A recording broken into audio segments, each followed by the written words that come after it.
Well, Les Thompson called me. Let's give him credit.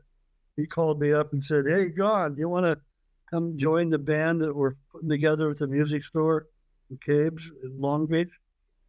And that's where we all hung out. I knew who he was talking about.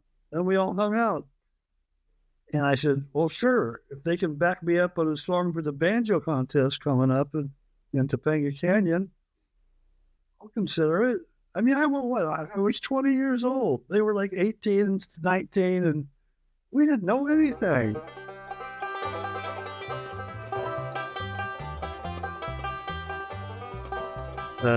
Well, I moved to Orange County to go to high school, Southern California, and I saw a banjo player named Doug Dillard playing with a group, the Dillards, when somebody drugged me to a club. You know, where are we going? We're going to go see the Dillards. What's the Dillards? You know, I was 17 and a half. And boy, if anybody has ever inspired somebody, Rodney Dillard, you changed my life. You know, and Doug Dillard, the banjo player, changed it for sure.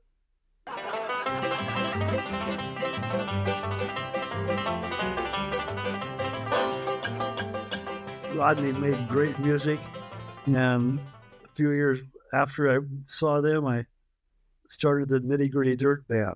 His name is John McEuen, and he's a close personal friend of mine, but there's some information on here. They'll be appearing, they're the first of all, the Nitty Gritty Dirt Band is the first American rock group ever to tour Russia. I'd like to introduce John McEuen, Nitty Gritty Dirt. So Steve had me come over to his apartment and played me 5 cuts that he recorded on his computer with just his banjo. And I said, can you give me those to go listen to? He goes, yeah, they're just banjo.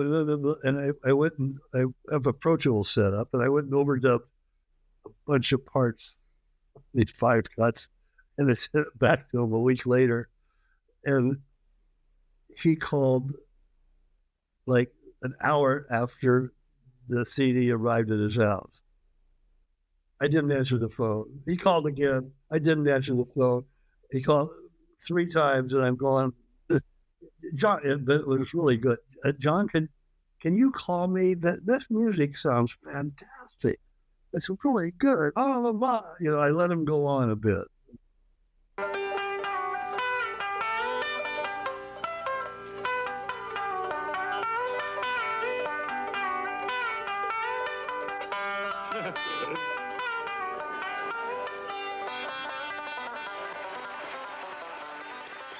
I was sitting in the vocal booth leaning against the wall in the studio in North Hollywood.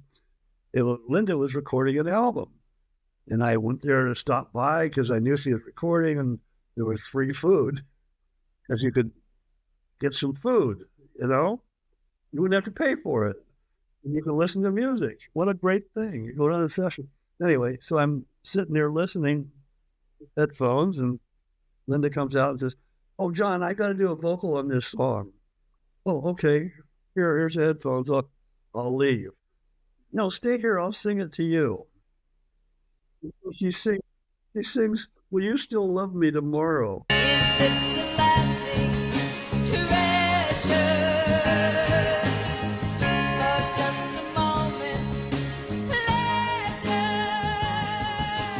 That song with just her voice, and then the music in the headphones leaking out. And just, I remember that like it was 50 years ago. You know, like it was 5 years ago. 50 years.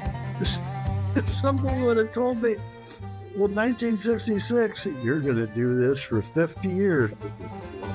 Are you crazy? 50 years?